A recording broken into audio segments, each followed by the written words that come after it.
Welcome to Shakambari జ్యోతిషాలయం. మనం ప్రతి ఆదివారం ఒక టాపిక్ తీసుకొని దాన్ని డిస్కస్ చేస్తున్నాం.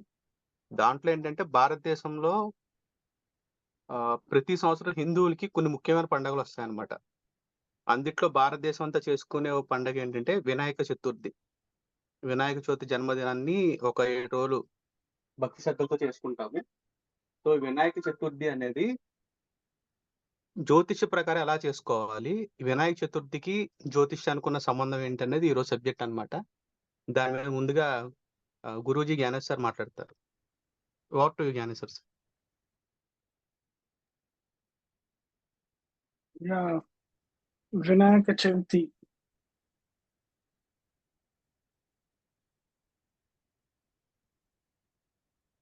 మనకున్నటువంటి పూజా విధానాల్లో శంకరాచార్యులు స్థాపించినటువంటి షణ్మతాచార్య. అందులో ఒకటి గణేశుని ఆరాధన. తర్వాత అష్టాదశ పురాణాల్లో గణేశునికి సంబంధించి గణేష పురాణం ఉంది.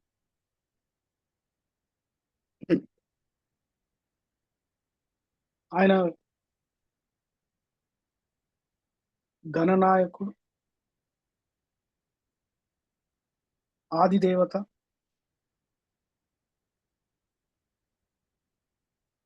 తర్వాత అన్ని రకాల విఘ్నాలను హరించటానికి తోదొలుత పూజించాల్సినటువంటి దేవత కిందకి ఆయనకి అర్హత అనేది పూజా విధానంలో కల్పించారు వేదోక్తం.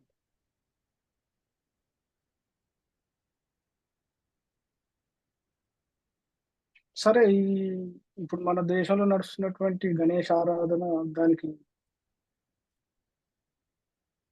ఈ విగ్రహాలు ఏర్పాటు చేయటం, మంటపాలు పెట్టడం, ఇదంతా దానికి ఒక వేరే రకమైనటువంటి చరిత్ర. సరే, మనకి జ్యోతిషానికి జ్యోతిషానికి ఇందులో నాకు తెలిసి ఇలాంటి సంబంధం మిగతా పండగల్లాగా అన్ని దేవతలకి ఆరాధన ఎలా ఉంటుందో, సూర్యోపాసన, అమ్మవారి ఉపాసన, శివోపాసన, విష్ణు ఉపాసన, స్కందోపాసన, గణేశోపాసన, ఇలా షణ్మతాలు అనేటువంటివి శంకరాచార్యుల వారు స్థాపించినటువంటి విధానం. సో వినాయకుని ఆరాధించటం అనేది ఇప్పుడు ఇంతవరకు మనం ముందు వీడియోలో మాట్లాడుకున్నట్టు పరిహారాలకు వస్తే కూడా ఈయన ఆరాధన కూడా ఒక పరిహారానికి సంబంధించి. గ్రహాల్లో కేతు కారకుడు, కేతువుకి అధిదేవత. తర్వాత మనిషిలో ఉన్నటువంటి విద్యకి కారకుడు, విద్యా వృద్ధికి కారకుడు, జ్ఞానానికి కారకుడు.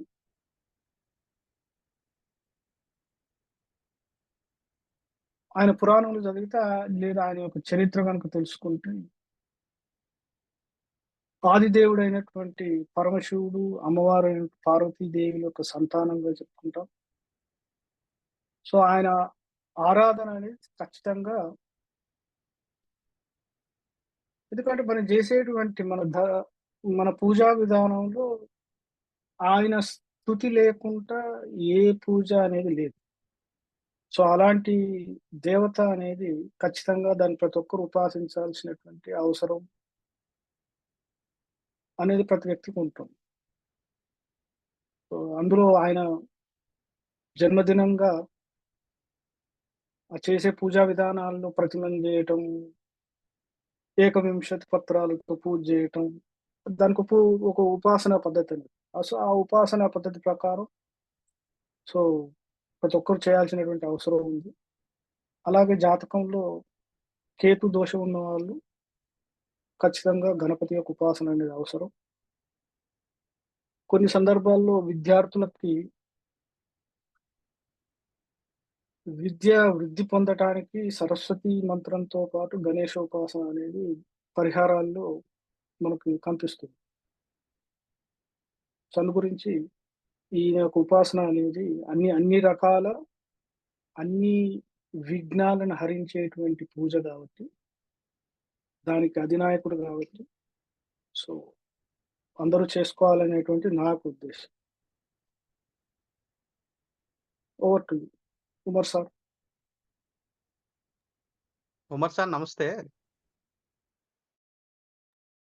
నమస్తే సార్.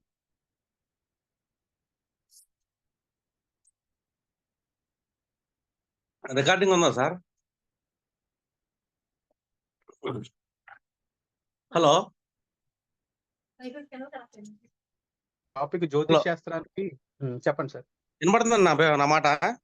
ఇప్పుడు వినిపిస్తుంది సార్, ఇప్పుడు వినిపిస్తుంది. రికార్డింగ్ లోనే ఉంది సార్, మీరు రికార్డింగ్ లో ఉంది, చెప్పండి. అదే అందుకనే ఇలా 2 టాపిక్లు ఇచ్చారు. Shakambari Jyotishalayam and Jnaneshwar research centre Sudhakar garu and Gnaneshwar గారు. చాలా మంచి టాపిక్స్ వాస్తవంగా చెప్పాలండి. వీళ్ళు అప్పుడప్పుడు అద్భుతమైన టాపిక్స్ 2 టాపిక్స్ పెట్టారు. ఈ 2 టాపిక్స్ కి కోరిలేటెడ్ టాపిక్స్ పెట్టారు ఇక్కడ. ఎందుకంటే సమస్యల పరిష్కారం అనేది ఒకటి పెట్టారు. ఒక్క నిమిషం, అది జ్యోతిష్లు పరిహారాలు వ్యాక్సిన్లో పనిచేస్తాయి అండ్ గణేష్ చతుర్థి. ఇప్పుడు ఇది గణేష్ చతుర్థి గురించి సార్. గణేష్ చతుర్థి ఇక్కడ 2 ఉండే సార్, ఒకటి కాదు. పరిష్కారాలు పనిచేస్తాయి అని ఉంది, at the same time Ganesh Chaturthi పెట్టారు. ఈ రెండింటికి కోరిలేషన్ ఉంది. ఇప్పుడు పరిష్కారాలు అసలు ఎందుకు పనిచేయవు కొంతమందికి, కొంతమందికి ఎందుకు పనిచేస్తాయి. అండ్ గణేష్ చతుర్థి అనేది ప్రతి ఒక్కళ్ళు చేసుకోవాల్సిన విధి అనమాట. మనం ఏదో చతుర్థి అని ఒకరోజు పండగ అనుకుంటాం కానీ 11 రోజులు, ఈ 11 రోజుల పండగ కంటే కూడా ప్రతిరోజు గణేశుడిని పూజించాలి. అది విధి అనమాట. ఈ గణేశుడిని ఎందుకు పూజించాలి అంటే, ఈ గణాలకి ఆధిపత్యం ఇతను. మనం శివపుత్రుడు అనుకుంటాం కానీ వాస్తవం చెప్పాలంటే ప్రతి గణాలకి అధిపతి గణేశుడు. మనకి గణాలంటే ఏంటి అని చెప్పి ఒక ఆలోచన వస్తుంటుంది. వీళ్ళు ఏంటంటే ఈశ్వరుడు యొక్క ప్రమథ గణాలు అని ఉంటాయి. ఈ ప్రమథ గణాలను చూస్తే దేవతలు సైతం కూడా భక్తి ఉంటుంది అండ్ భయము పడుతుంటారు. ఎందుకంటే దేవతలకు కూడా వాళ్ళ జాతకానుసారం కొన్ని కర్మలు వెళ్తూ ఉంటాయి కాబట్టి వాళ్ళు పూజించాల్సిందే. ఎవరు పూజిస్తారంటే ఈ గణాలు అనేవాళ్ళు రుద్రగణాలు సర్వం వ్యాపించి ఉంటాయి మనకి. అంటే ఇక్కడ లేదు గణం అనేది లేకుండా సర్వంగా రుద్రగణాలు ఉంటాయి. ఈ సర్వరుద్ర గణాలకి అధిదేవుడు ఆయన, అధిపతి. అంటే గణాలు ఒకటి కాదు, ముఖ్యమైన గణాలు కొంతమంది ఉంటారు. వీరభద్రుడు అని, ఆది వృషభం నందీశ్వరుడు, ఇంకా అట్లాగే మనకి భృంగి స్కందుడు, ఇంకా కాలభైరవుడు, బాణుడు, ఇలాగా కొంతమంది బలమైన గణాలు ఉంటాయి. అందులో చండీసుడు ఇంకా భయంకరమైన వ్యక్తి అనమాట. ఈ చండీసుడు ఎలాంటి వాళ్ళు అంటే శివదోషం చేసిన వాళ్ళకి, కొన్ని కర్మలు చేసే వాళ్ళకి విపరీతమైన శిక్షలు వేస్తుంటాడు ఈ చండీసుడు. అంటే వీళ్ళందరూ ఏంటంటే మనకి వాస్తవంగా చెప్పామనుకోండి, వాళ్ళందరినీ కంట్రోల్ చేసుకోవాలి, మనం కొన్ని కర్మల నుంచి బయటపడాలంటే మళ్ళీ మనకి దిక్కే ఉండదు, గణపతి పూజే దిక్కు అనమాట. అంటే గణపతి ఎంత ప్రమథ గణమో మీకు ఐడియా వస్తుంది. వీళ్ళు ఏంటంటే కర్మల్ని బలంగా తీసుకెళ్తుంటాడు. ఈ గణపతి పూజ ఎందుకు చేయాలంటే మనకి చాలా రకాల సమస్యలు ఉంటాయి మనకి వాస్తవంగా చెప్పాలంటే. అలాంటి చాలా రకాల సమస్యలు మనం చూసుకుంటే అష్టదుష్ట శక్తులు అని చెప్పేసి ప్రతి మనిషిని ఆవహించి పీడిస్తూ ఉంటాయి. అంటే 8 రకాల దుష్ట శక్తులు ప్రతి మనిషిని పట్టి పీడిస్తూ ఉంటాయి. వాటి నుంచి మనకి విముక్తి కలగాలన్నా కూడా ఈ గణపతి ఆరాధన అతి ముఖ్యమైనది. ఇప్పుడు ఒక దుష్ట శక్తులు ఎలాంటి అంటే మనకి ఒకటేమో అలస అంటాం, అంటే బద్ధకం. ఈ బద్ధకం అనేది దుష్ట శక్తుల్లో ప్రథమమైన దుష్టశక్తి. రెండోది కృపణ, అంటే పిరికితనం అనే ఒక శక్తి ఉంటుంది మనకి, దుష్టశక్తి. ఈ పిరికితనం ఉంటుంది. అలాగే దిగులు, చాలా విషయాలకి చిన్న చిన్న విషయాలు దిగులు పడిపోతుంటారు, అది ఒక దుష్టశక్తి.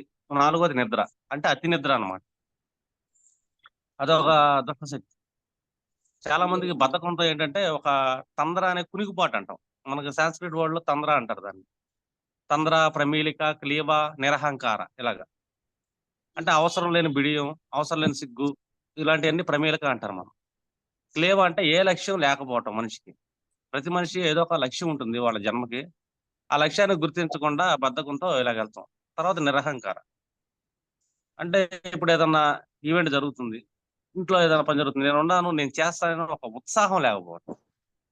ఇలాంటి 8 రకాల దుష్ట శక్తుల నుంచి మనల్ని కాపాడేది ఎవరైనా ఉన్నారంటే గనక గణపతి.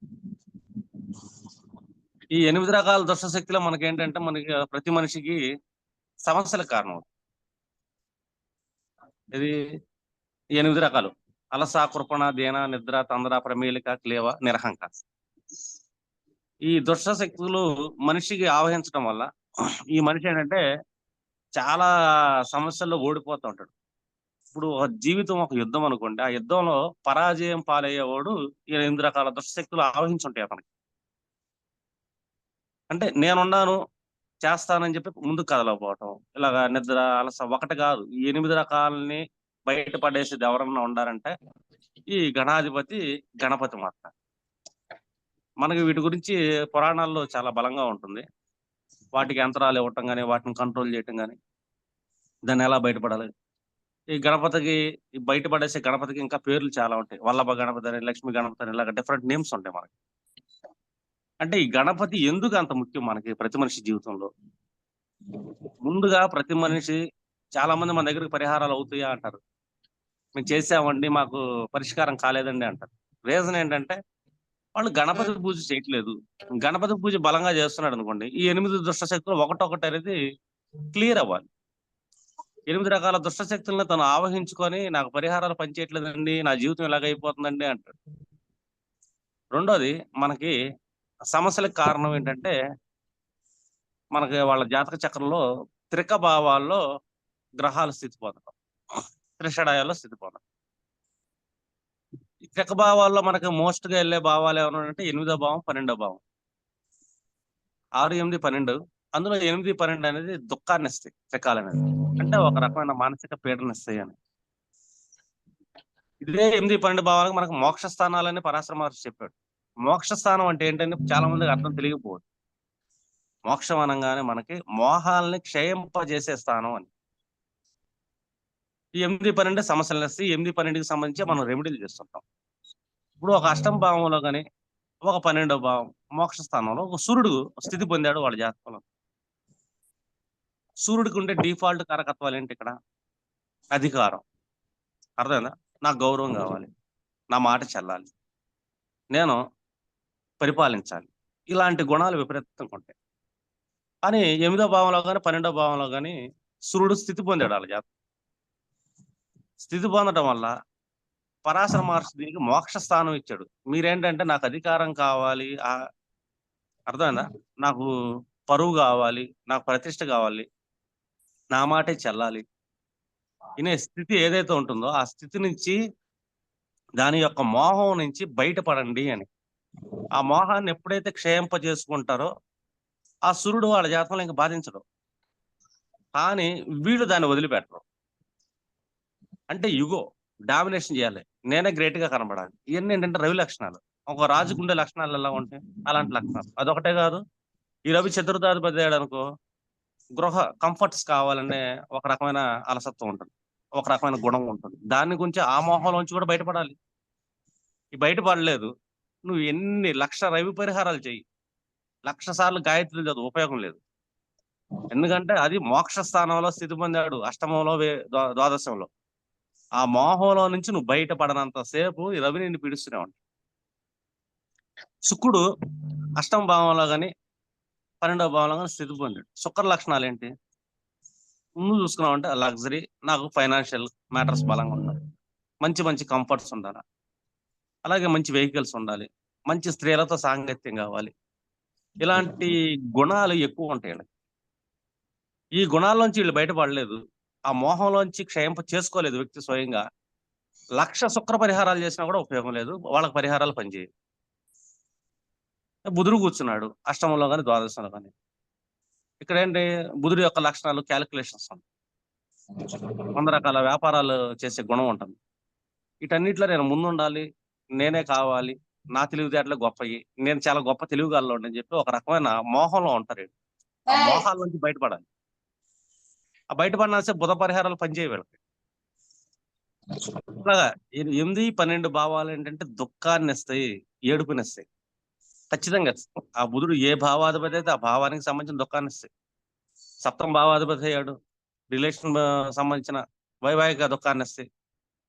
ఇలా ఏ గ్రహం అయినా సరే, కుజుడు గాని రవి గాని ఇలా నవగ్రహాలు ఎవరైనా సరే, అది ద్వితీయ భావం అయితే ఫైనాన్షియల్ దుఃఖాన్ని ఇస్తాయి, తృతీయ భావం అయితే వాళ్ళు చేసే ఎఫర్ట్స్ ఫెయిల్ అవుతా దుఃఖాన్ని ఇస్తాయి, చతుర్థ భావం గృహాలకు సంబంధించి, పంచమ భావం సంతానం ఆలోచనలకు సంబంధించి, ఆరో భావం అయితే రోగ రుణాలకు సంబంధించింది, శత్రువులకు సంబంధించిన దుఃఖాలు, నవమ భావం అంటే భాగ్యానికి తండ్రి పితృత్వాలకు సంబంధించిన దుఃఖాలు, దశమ భావం కర్మకు సంబంధించిన దుఃఖాలు, ఏకాదశం లాభాలకు సంబంధించిన దుఃఖాలు.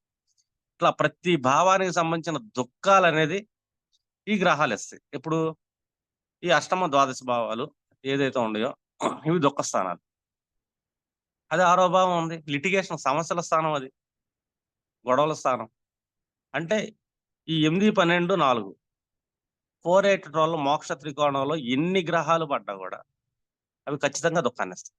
దాన్ని ఎవరు తప్పించుకోలేరు. ఎప్పుడు వాళ్ళకి దుఃఖాలు ఎందుకు కారణం అవుతుంటే వాళ్ళు మోహాల్లో ఉన్నారు.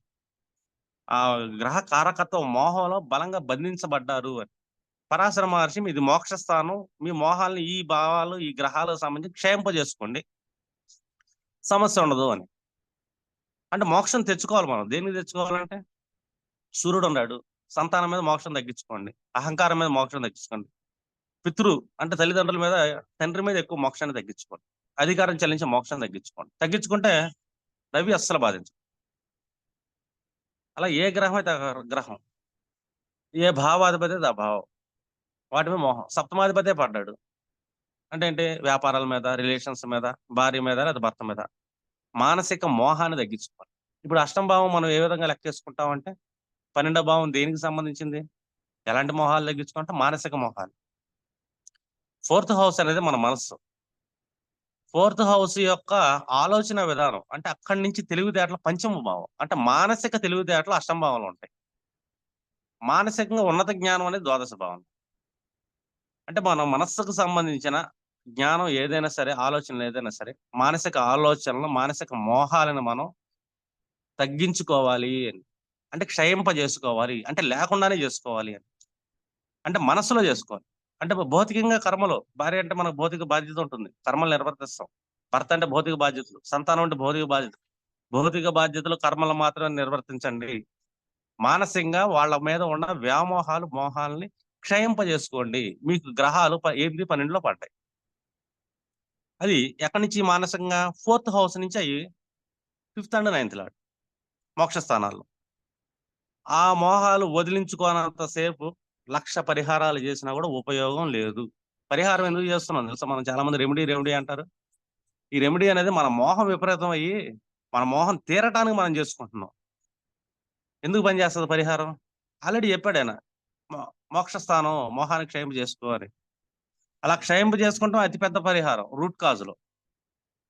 అదేనా, మనం ఎంత గుండు కొట్టించుకున్నా కూడా మళ్ళీ ఇంటికి మొలుస్తున్నాం అంటే అసలు ఆ రూట్ కాజులు అనేది మొలవకుండా తీసుకున్నాం అనుకోండి అసలు రాదు. అట్లాగే మోహాల్ని రూట్ కాజులో తీసేయాలి. తీయనంతసేపు పరిహారాలు పనిచేయాలి. మీరు మోహాన్ని తీసేసి పరిహారం చేసుకోండి, ఎక్సలెంట్ గా పనిచేస్తుంది. అంటే మనం పరిహారం దేనికి చేయాలి, దేనికి చేయకూడదని ఒక లిమిటేషన్ ఉంటుంది. ప్రతిదానికి పరిహారాలు ఉండవు, కానీ కొన్నిటి పరిహారాలు చేసుకోవచ్చు మనం. ఆ పరిహారాలు ఏ భావాలు ఉన్నట్టు చేసుకోవచ్చు. ఈ 8, 12లో ఉన్న భావాలకు సంబంధించింది పరిహారాలు పనిచేయవు. వాటిని మోహాలకు క్షయం చేసుకోవాలి. మిగిలిన భావాల్లో గ్రహాలు పడ్డాయి మనకి 8, 12 కాకుండా.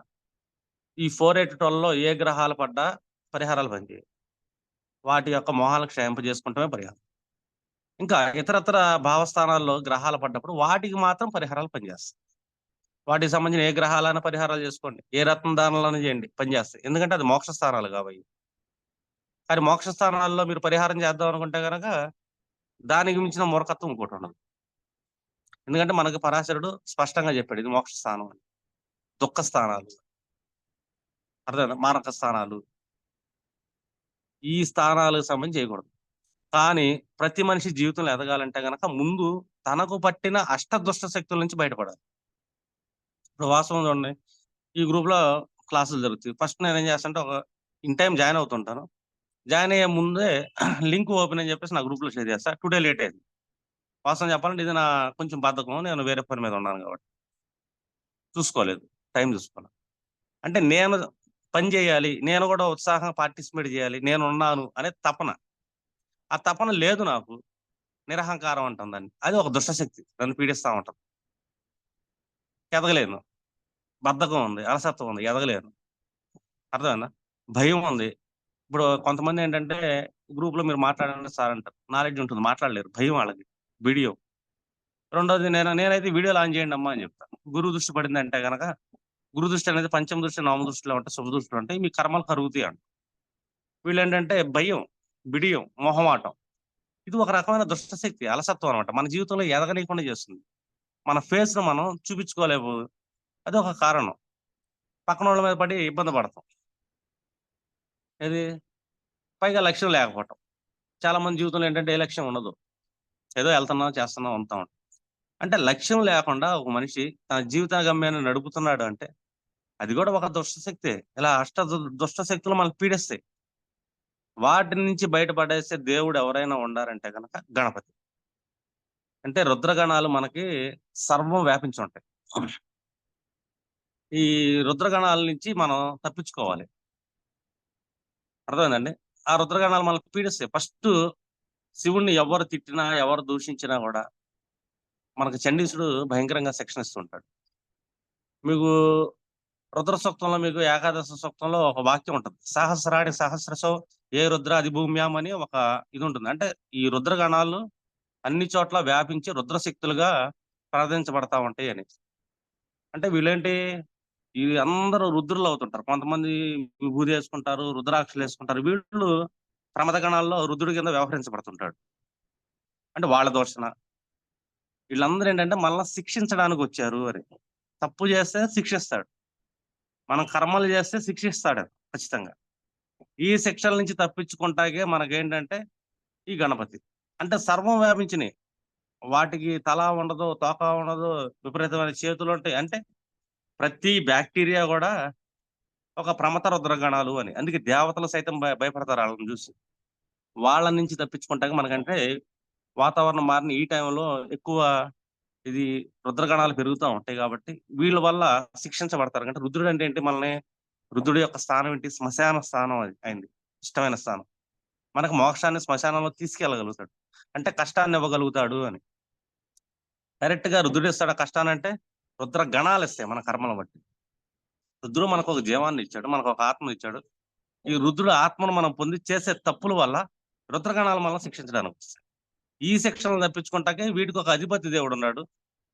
తన స్నేహితుడి యొక్క శిరస్సును ఖండించి ఇతనికి పెట్టాడు అనమాట. అంటే బొనికి లేని తొండం అనమాట.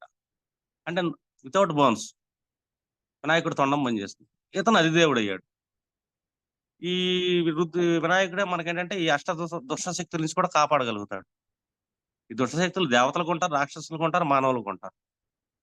ఈ 8 గుణాలన్నీ వీటిని ఫస్ట్ మనం వదిలించుకోవాలి. వీటిని వదిలించుకోవాలి. వదిలించే శక్తినిమ్మని వినాయకుడిని ప్రార్థించాలి. ఆయన ఆదిదేవుడు, అది ప్రథమ పూజ్యుడు కూడా. ప్రథమ పూజ్యుడు ఎందుకంటే ప్రమథ గణాలకి, అంటే దేనినైనా విపరీతంగా మధించగలిగే శక్తి ఉన్నది గణాలకు ఉంటుంది. అందుకే వీళ్ళని ప్రమథ గణాలు అంటాం మనం.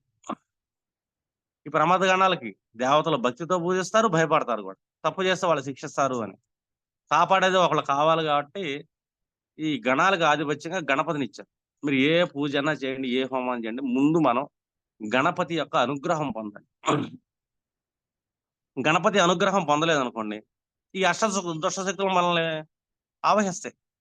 హోమం చేసేటప్పుడు కునికిపాటు పడవచ్చు, నిద్ర రావచ్చు, హోమం చేయడానికి బద్ధకంగా అనిపించవచ్చు, ఆ హోమం ఫెయిల్ అయిపోతుంది. పూజ చేసేటప్పుడు బద్ధకం రావచ్చు, ఫెయిల్ అయిపోతుంది. పని చేసేటప్పుడు ఏం చేద్దాం అలసత్వం రావచ్చు, పని ఫెయిల్ అయిపోతుంది. ఇలాగా ఏది ఫెయిల్ అవ్వకూడదని ఫస్ట్ మనం ముఖ్య దేవుడు ఎవరు ఉన్నారంటే గణపతి.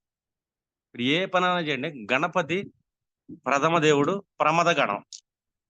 అందుకే మనకేంటంటే ఈ వినాయక చవితి ఎంత ముఖ్యమో ప్రతిరోజు గణపతిని ఆరాధించడం కూడా అంతే ముఖ్యం. మీరు కావాలంటే చెక్ చేసుకోండి, ఈ యూనివర్సల్ సోర్స్ మొత్తం గణపతి అధీనంలోనే ఉంటుంది. మీకు ఆ విషయం తెలుసో లేదు. గణపతి మనం న్యూమరాలజీ ప్రకారం చూసుకుంటే 7వ నెంబరు కేతువు తీసుకుంటాం. మీరు గూగుల్ సెర్చ్ చేయండి ఎంతమంది అయినా సరే, ఈ క్షేత్రాలు ఏదైనా సరే లాంగిట్యూడ్ లాటిట్యూడ్ లో వాటి నెంబర్ అనేది 7 ఉంటుంది, 16 ఉంటుంది, 25 ఉంటుంది, 43 ఉంటుంది, 34 ఉంటుంది. లాంగిట్యూడ్ లాటిట్యూడ్ అక్కడ క్షేత్రం ఉంటుంది, లేకపోతే అక్కడ క్షేత్రమే ఉండదు. భారతదేశంలో కాదు ప్రపంచంలో శ్రీచక్రం ఉన్న స్టేట్ కూడా చూడండి 43 ఉంటుంది లాంగిట్యూడ్. అంటే ఇక్కడ గణపతి ఉన్నాడు, అక్కడ ప్రమద గణాల అధిదేవుడు, ఆ దేవతలు పూజించడానికి స్థితి పొందిన ప్రాంతం అన్నమాట. అంటే ఒక జియోలాజికల్ పాయింట్ 7 ఏదైతే ఉంటుందో ఈ 7 అనేది కేతువాధిపత్యం. ఈ కేతు ఉండేది కంట్రోల్ గణపతి. అందుకే అంటాం ప్రథమ దేవుడు గణపతి అని, ఫస్ట్ ప్లేస్. అలాగే జ్యోతిష పరంగా చూసుకున్నా, మనుషుల సమస్యల పరంగా, కర్మల పరంగా చూసుకున్నా కూడా దేనికి రెమెడీ ఇవ్వాలి, దేనికి రెమెడీ ఇవ్వాలి, ఇలాంటివన్నీ ఉంటాయి. Okay, thank you very much sir. ఇది మళ్ళీ చాలా దూరం వెళ్తుంది, ప్లాట్ఫామ్ లో క్లోజ్ చేద్దాం. Thank you sir. మొత్తం 2 సబ్జెక్టులు ఒకే వీడియోలో చెప్పారు. 2 కలిపి సుధాకర్ సార్? ఒకటే ఇచ్చారు మీరు. మేము 2 అనుకున్నాం, మీరు రెండింటిని ఒకని చేశారు అంతే. అదే, థ్యాంక్ యూ సార్. మాకు ఓకే. ఉమర్ సార్ ఆస్ట్రోమైండ్ నుంచి శాశ్వత ఆహ్వానితులు. సుధాకర్ సార్?